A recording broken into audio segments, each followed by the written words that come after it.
Hello guys, assalamu alaikum. Guys, the video is being removed again. It could be some of the words I use, or it could be people reporting it. I don't know. But I don't know if they're gonna tell me that I'm not allowed videos here for the next 1 week again.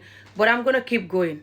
My other page, which is the Ami Olaf, I've been reported there. Either again TikTok remove it, or people report me that I'm not allowed there for 1 week. But what I'm doing in this TikTok is to make awareness, to wake up my community. And they hate it. They're always reporting my video or watching me and not support, not like. Also, even commenting, bullying me, and just trying to condemn what I'm talking about. All I'm talking about is no beating the children, serious beating when they're young. No underage arranged marriage, which is a form of SA. Because the child is young and they don't want the person. No, you essaying the children in general underage arranged marriage or not. No FGMs, especially for girls in Gambia. Circumcise for boys, that's fine because they're taking the skin. FGM for girls, you're taking out, the thing. You're not taking out any skin. It has so many consequences. And when they say that they're using the girl they're circumcising her because it's religion, it's not religion. They don't care about religion. Muslim religion especially. Allah said don't cheat, don't lie, don't even earn money in the wrong way. And when you're married, you have to house, clothes, and feed your wife and be a good husband. And don't use the fact that you're housing, clothing to feed her and feeding her. Don't use that to abuse her and call it. A lot of other people are not doing this. Like many people will do. Many African Muslims, especially Gambia and Senegal Muslim. A lot of these men that are bad, for example, when they're cheating and lying and giving you horrible marriages, but because they're giving you, they're housing, clothing, feeding you, even though they hardly will do that correctly and to do it for you, enough what you need. We all know life is expensive now, especially if you have children. But they'll say that, oh, look at all these other women that their husband don't house, clothes, feed them like I'm doing with you. So how dare you complaining about my behavior? They'll even say that in a live video.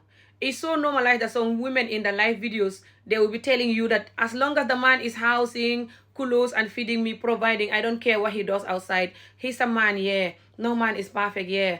You don't care what you do, what he does, because you don't care about you. You don't care the fact that he can give you disease. You don't love him, that's why you don't care. You're probably doing something yourself, that's why you don't care. Or you don't love yourself altogether and you're too used to going through stuff that is injustice. From your childhood, you're too used to going through all of these things that I'm fighting. Especially the child beating. You're used to being beaten on unnecessary beating and unnecessary pain and injustice growing up. That's why your brain only registered and know that. That's why your brain surrender and agree to that. Your brain don't know that you deserve better. But you do deserve better. The women of our society, which is women of Africa, we are the reason why we will never have peace and our children will not have peace, because we never support anyone that is talking for us to have peace and for the injustice to end. But also we will not talk. We even call people name that is talking, me or not.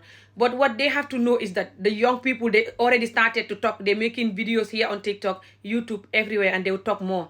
They cannot go through this thing, and that what you quiet, and that what you fake nice and fake whatever you call it, saying that, oh, if I talk like this, that means I don't respect the culture or the elders, and if I talk like this, that means I don't have privacy. What you've been through and you shouldn't been through, that's not called privacy at all. It's called abuse. And as an adult, instead of us taking our energy on unnecessary places, for example, take our energy on dancing and eating and buying long hair and buying stuff and even bleaching our skin, buying all the expensive stuff, taking our energy on supporting bad videos that is not going to help us. We can take that energy to help the children and ourselves, so the children can grow up to have a generation that is better than us. When you look at Africa, you will see that the reason why, and all over the world in general, you will see that the reason why we're not having what we deserve right now is because a lot of adults been through injustice. They've been through either SAE or serious child beating or some form of injustice. That's why they're very miserable. People on power, that's why they're very wicked. Even if they're smiling at you, they're miserable inside because the injustice. And the fact that the injustice was normalized, that's why they normalized the injustice they're doing now. That's why a lot of people in power right now, they're not helping us. They're not doing what they should. And just that's why life is the way it is now. In order to avoid that for the next generation, we have to fight for that to stop, because all of these things are still happening. For example, Gambia, we have an imam saying there, it's not long, guys, recently, it's not an old video, just few months old video, Imam saying that he's the #1 promoter for FGM in Gambia, that Imam. He says that if you don't FGM your daughter, when you die, nobody should come to your funeral. When you're selling something, nobody should buy.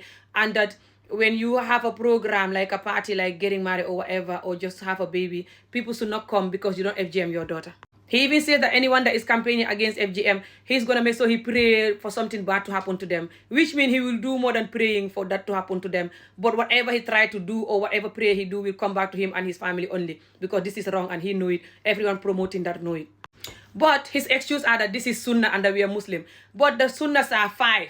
This one that he's protecting all the time is not the only one. The other Sunnah is being nice and genuine and a kind person in general. Like keep smiling, genuine smile. The other Sunnah is love your neighbors. The other Sunnah is be nice to people that are divorcee or they're widows. Marry them. That's a Sunnah. The other Sunnah is love animals. All these Sunnahs, none of them is what this Imam saying this. But this particular Sunnah of FGM in girls, what him saying that. When he's saying it, he's so angry and passionate about it. It's unreal. I swear to Allah, guys, whenever I see this Imam talking about FGM, especially this recent video that he said that people should not go to people's funeral when they're not more alive for not FGMing daughters.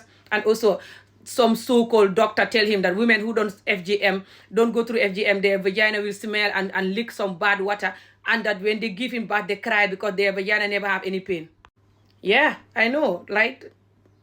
That's what he said and more. He also said that those people, they're going to have a long thing for the most part. Some of them will have a long, uncomfortable thing that when they're wearing clothes, is going to touch it. So they have to cut it. How rare is that? And if that happens, the person can go and have operation when they are adult and the doctors will know what to do. Not you FGMing the girl. And right now, that is banned in Gambia, by the way, just so you know. But he was saying that after it was already banned and the government is watching him, not saying nothing. The Gambians watching him, not saying nothing.